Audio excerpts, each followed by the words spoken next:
Bonjour, aujourd'hui on va voir au cours 5 la notion des vecteurs, on va l'approfondir davantage parce que là on va commencer à travailler un peu plus bientôt en deux dimensions et avec des quantités qui ont une orientation qui n'est pas juste sur un axe.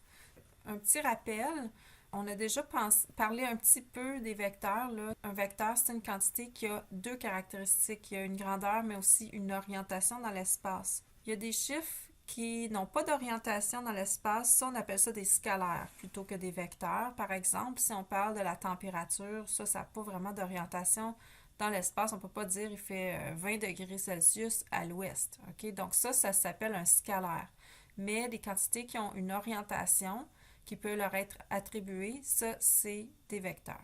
Fait qu'un vecteur, ça peut être représenté par une flèche si on le schématise. Les paramètres qu'on a vus là, depuis le début de la section, il y en a beaucoup qui sont des vecteurs, comme la position, le déplacement, la vitesse, l'accélération. Ce sont tous des vecteurs parce qu'ils ont une orientation dans l'espace. Par contre, si on regarde l'intervalle de temps delta t, ça, ce serait un scalaire parce que le temps n'a pas d'orientation. Juste un petit rappel, on avait vu comment tracer puis donner un vecteur pour une position dans un plan, là, quand on travaille en deux dimensions. Bien, vous avez déjà vu au secondaire, en deux dimensions, qu'on pourrait donner une coordonnée pour la position, mais on va souvent travailler aussi avec un vecteur qui représente la position. La coordonnée de position, vous la connaissez bien ici, ça serait, on donne la coordonnée x en premier suivi du y, puis on met les unités. Okay? Donc ici, on aurait le point qui est la coordonnée 2,3 mètres. Mais si on veut travailler en vecteur, le vecteur de position, c'est un vecteur qui part de l'origine du plan cartésien, puis il part de là, c'est une flèche, puis qui pointe jusqu'à la position. Donc, un vecteur de position, ça part toujours de l'origine. Si on voulait donner le vecteur de position de ce point-là, il faudrait vraiment aller chercher la grandeur du vecteur, puis on va avoir besoin aussi de son orientation, mais là, je vous la donne. Okay? Disons qu'il est à 68 degrés. Pour la grandeur du vecteur, ben là, on pourrait procéder en utilisant les deux composantes. Ben, on voit ici que c'est un triangle rectangle, donc on peut faire l'équation de Pythagore. Je vais revenir sur ces détails-là tantôt, là, mais en gros, on trouverait 3,61 mètres. Ça, c'est la grandeur du vecteur. Remarquez que la grandeur du vecteur, il y a différents mots qui servent à décrire ça, là. On peut aussi dire le module d'un vecteur. Ici, ce serait 3,61. On pourrait dire la norme d'un vecteur, 3,61 mètres. Puis parfois, on va dire aussi l'intensité du vecteur, 3,61 mètres. Donc, c'est tous des synonymes. Grandeur, norme, module, intensité. OK, donc ici, notre vecteur de position, je l'ai appelé X, mais on pourrait l'appeler n'importe comment. C'est un point. OK, ça pourrait être le point A. Ici, donc, c'est 3,61 mètres à l'orientation 68 degrés. À noter que l'orientation d'un vecteur doit toujours être donnée de la façon que je l'ai décrite ici. Là. On part de l'axe X, puis on tourne dans le sens anti-horaire jusqu'à ce qu'on arrive au vecteur. Donc, un vecteur qui serait plus loin, disons, qui pointerait comme ceci là, dans le cadran 2, il y aurait une orientation de plus de 90 degrés. Fait que c'est un standard là, pour donner l'orientation dans l'espace parce que on veut être sûr que si on dit 68 degrés, ben c'est 68 degrés dans quel cadran, OK? Fait que là, si c'est moins de 90 degrés, c'est nécessairement dans le cadran 1. OK, on va faire 4 exemples ensemble pour un peu décortiquer cette matière-là puis voir comment on manipule puis on travaille avec des vecteurs. La première chose qu'on va faire, c'est un exemple où est-ce qu'on va aller chercher les composantes d'un vecteur.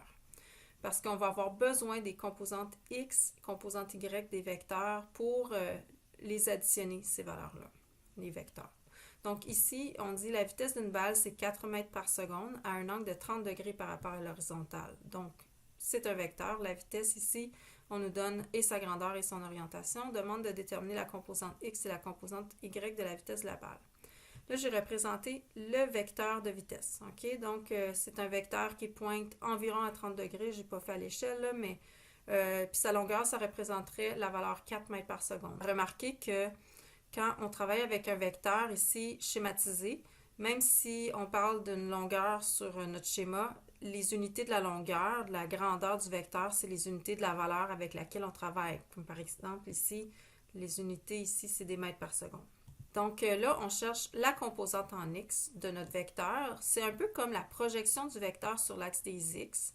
On descend là ici avec un un petit pointillé qui est parallèle à l'axe Y. Puis là, quand on arrive à l'axe des X, bien là, cette dimension-là, c'est la composante X. Et inversement, on peut ici représenter la composante Y. Fait qu'on cherche la composante Vx ici parce que c'est une vitesse et Vy. Comment on va faire pour calculer ça? Si vous vous référez à votre feuille d'équation qui est sur les A, puis que vous allez avoir dans vos examens, il y a une équation générale pour calculer les composantes d'un vecteur. Donc, je vais sortir à tour de rôle celle pour le x, celle pour le y. On va commencer par la composante x. Donc, l'équation générale qui est sur votre feuille d'équation, c'est celle-ci. AX égale A cos de θ. Ici, là, le A, c'est un symbole générique, c'est-à-dire on peut le remplacer par n'importe quelle valeur avec laquelle on travaille. Si c'est une vitesse, on va mettre V, comme par exemple ici. Vx égale V cos θ. Mais si c'était une accélération, ben, on prendrait le symbole pour l'accélération qui reste A. À noter par exemple que d'habitude, une accélération, on mettrait un A minuscule. C'est plus standard, mais c'est pas vraiment grave là, si vous gardez en majuscule. Bref, ça nous donne la recette pour calculer notre composante en x. Donc, on va faire un cos ici de l'angle, l'orientation du vecteur de 30 degrés. Puis après ça, on va multiplier par la dimension du vecteur qui est de 4, ou sa grandeur de 4 mètres par seconde. Donc, ça va rester des mètres par seconde, la composante, parce qu'on a multiplié des mètres par seconde par un cosinus qui, lui, n'a pas d'unité. Mais l'angle, lui, il est en degrés, donc assurez-vous que votre calculatrice est en degrés. Donc, on fait le calcul. 4 multiplié par le cos de 30. Ça peut faciliter les choses des fois de faire le calcul du cosinus en premier là, sur votre calculatrice. J'ai tendance à faire ça. Là. Moi, je fais cos de 30, puis ensuite, je fais x4. Donc, on obtient ici que la composante en x est de 3,46 mètres par seconde. Donc, je vous rappelle, mètres par seconde parce que 4 ici, c'est des mètres par seconde. En y, on a une équation similaire, sauf que c'est avec le signe de l'orientation. Donc, on procède de la même façon. Donc, la composante Vy, ça va être la grandeur. C'est la même, là, c'est toujours, dans le fond, l'hypoténuse ici, si on représentait ça par un triangle, OK? Donc, la grandeur ici, c'est 4, sin de 30. On effectue le calcul. Si vous êtes bien en degrés, sur le mode de votre calculatrice, vous devriez trouver 2 mètres par seconde. Donc, voilà, on a réussi à déterminer les composantes de notre vecteur. Puis remarquez que même si je n'ai pas fait un tracé parfaitement à l'échelle, j'ai respecté ici que le 30 degrés, c'est un peu moins que le 45 degrés, là, qui serait le milieu. Fait qu'on voit que ça respecte les proportions. Là. La composante Vx est plus grande que la composante Y, Vy, puis c'est ce qu'on observe dans le calcul. Toujours une bonne idée de comparer vos réponses au schéma que vous avez fait de la situation pour voir si vos réponses concordent puis si ça a du bon sens. Maintenant, deuxième exemple, ça se ressemble beaucoup, mais là, on va travailler avec un vecteur dans le cadran 2. Ça pourrait être cadran 3, cadran 4. Là, je fais juste un autre que le cadran 1. Donc, on a un objet qui se déplace de 35 mètres. Donc, ici, ce n'est pas une vitesse, OK? Il se déplace, c'est un déplacement. Ce sont des mètres. À un angle de 120 degrés par rapport à l'axe des X, déterminez la composante X et la composante Y de son déplacement. Donc, j'ai représenté ici le vecteur dans mon plan cartésien. Donc, on nous indique qu'il est à 120 degrés. Donc, par rapport à l'axe des X, OK? Mais on n'aurait pas besoin de dire par rapport à l'axe des X. Si on donne 120 degrés, c'est selon la convention ici, l'angle tourne dans le sens antihoraire, puis là, on arrive à notre vecteur. Alors, le schéma, le symbole pour un déplacement, quand c'est, là, remarquez, ce n'est pas un déplacement ni sur l'axe des X, ni sur l'axe des Y. Fait qu'on va juste prendre une autre lettre pour dire que c'est en 2 dimensions. Typiquement, on voit delta R ou delta S, mais vous pourriez mettre delta, je sais pas moi, K, n'importe quoi, ce serait pas grave, OK? Mais ici, donc, on a notre vecteur déplacement, puis on veut calculer ses composantes. Je vais faire apparaître les composantes ici. Donc, on a une composante en X. Vous remarquez qu'elle pointe vers la gauche, hein, parce qu'il faut pointer dans le même sens que le vecteur qui lui aussi, dans le fond, il est vers la gauche et vers le haut. Ça, c'est la composante Y ici, vers le haut. Donc, on cherche à déterminer les composantes ici. Dans le fond, il n'y a rien de sorcier. On va utiliser les mêmes équations que tantôt. Si notre angle il est bien défini par rapport à l'axe des X, comme ça, là, selon notre convention, ça va nous donner les bonnes composantes X et Y d'après notre calcul. Ce qu'il ne faudrait pas faire, ce serait de prendre, supposons que en faisant un piège, en vous tendant un piège, on vous donnait ici l'angle de 60 degrés. bien, vous ne pourriez pas mettre celui-là dans les équations que je vais faire apparaître maintenant. Parce que là, ça ne vous retournerait pas la bonne composante ou peut-être ce serait le signe qui ne serait pas bon. Vous devez toujours prendre l'orientation conventionnelle, donc elle part de l'axe des X, puis elle tourne jusqu'au vecteur, sans sens horaire. Donc, on y va avec notre calcul. Là, je calcule la composante de X du déplacement. Si c'est juste la composante en X, on l'appelle delta X.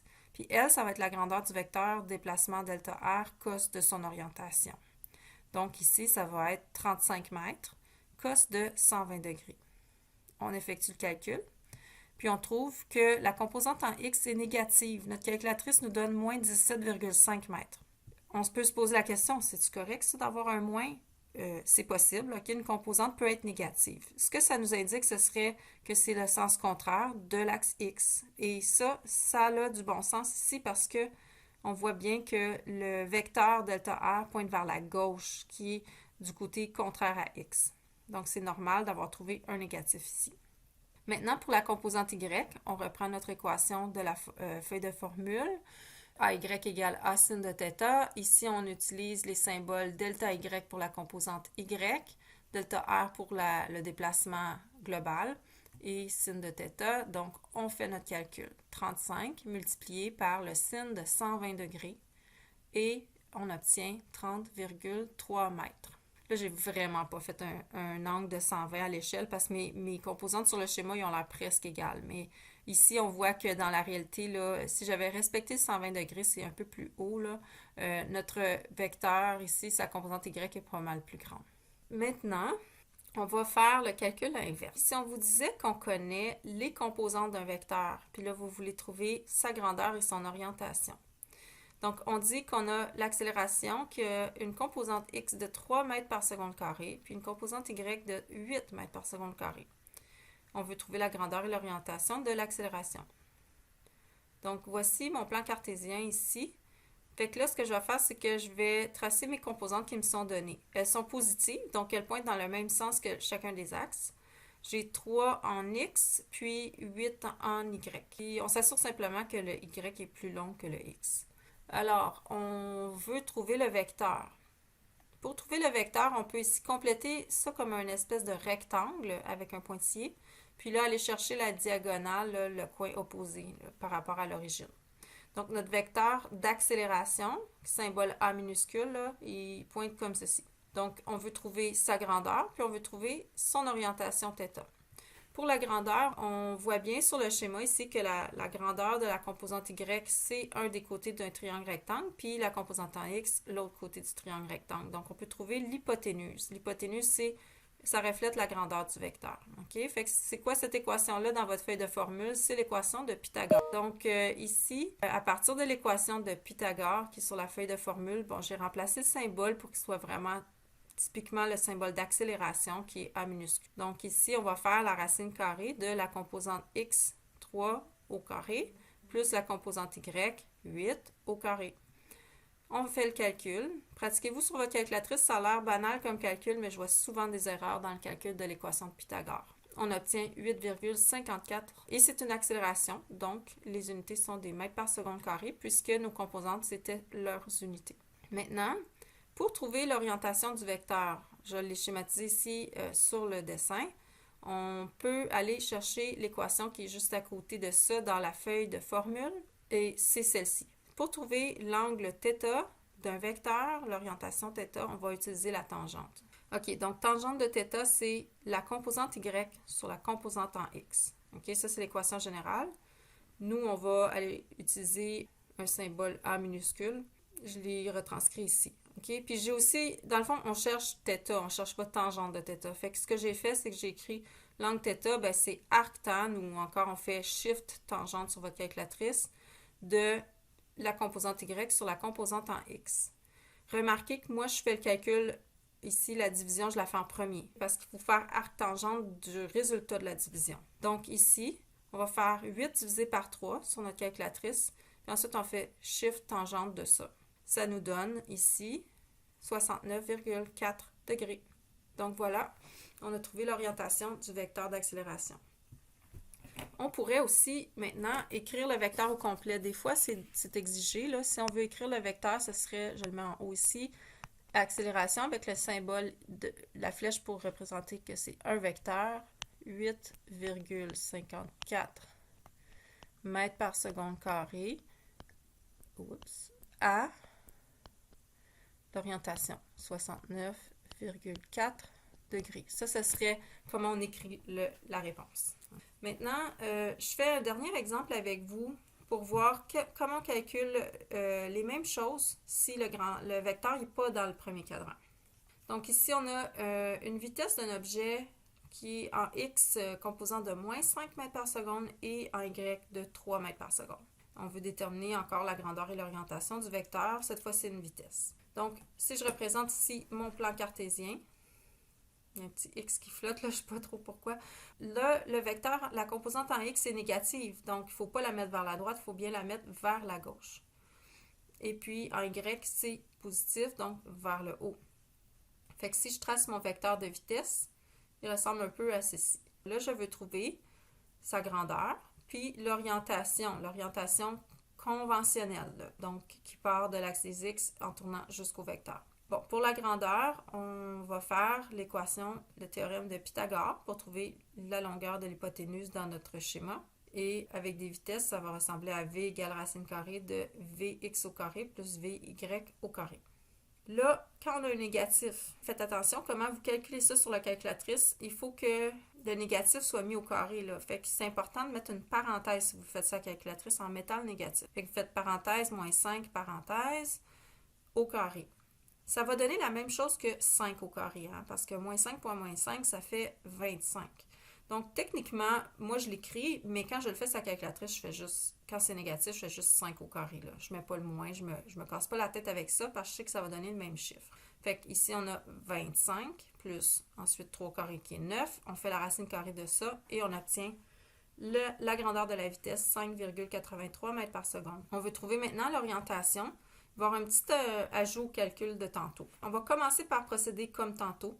On va aller chercher l'orientation en faisant la tangente de l'angle égale la composante y sur la composante en x. Ça, c'est notre équation de notre feuille de formule.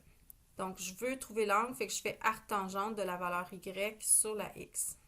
Autrement dit, arctangente de 3 divisé par moins 5. Les signes sont importants ici, ok? Donc, je les laisse dans l'équation. Ça va me donner ici, quand je fais le calcul, moins 31 degrés. Pourquoi un moins?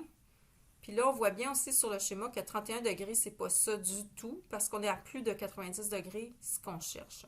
La calculatrice, ce qu'elle fait, c'est qu'elle vous donne la valeur par rapport à l'axe des x, le côté de l'axe des x qui est le plus proche. Fait qu'ici, le vecteur, moi, il est du côté gauche, fait qu'elle me donne l'angle par rapport à l'axe des x du côté gauche de mon repère cartésien. Je l'ai écrit ici comme sous la forme bêta, l'angle, la lettre grecque bêta. L'angle qui est ici, c'est l'angle qui a une grandeur 31 degrés. Le moins, c'est parce qu'on va soustraire cet angle-là à 180 degrés pour trouver notre bonne orientation. Vous voyez ici que, dans le fond, si j'allais de 0 degré jusqu'à la composante x, vx, j'aurais 180 degrés. Maintenant, je veux enlever le 31, puis là, ça va me donner ma bonne orientation, qui est quelque chose entre 90 et 180.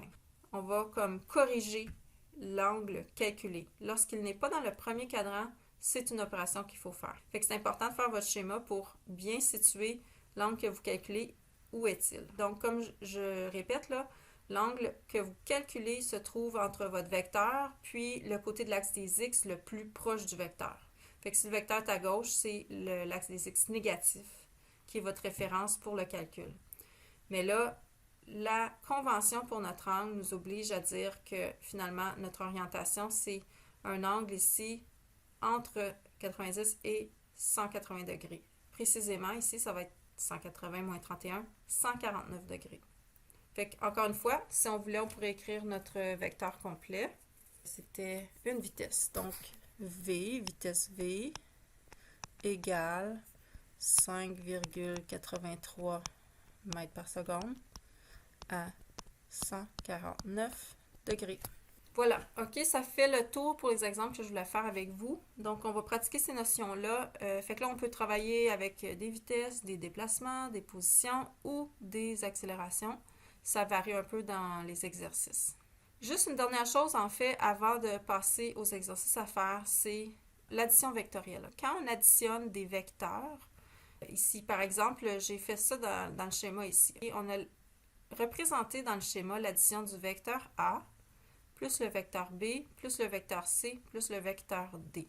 Si on fait ça à l'échelle sur une feuille, là, on peut trouver le vecteur résultant ou ce qu'on appelle la résultante en partant du point de départ du premier vecteur, qui est notre origine, jusqu'à la fin du dernier vecteur de la somme. Ça, c'est le résultat de notre somme de 4 vecteurs. Ici, ils l'ont appelé le vecteur E.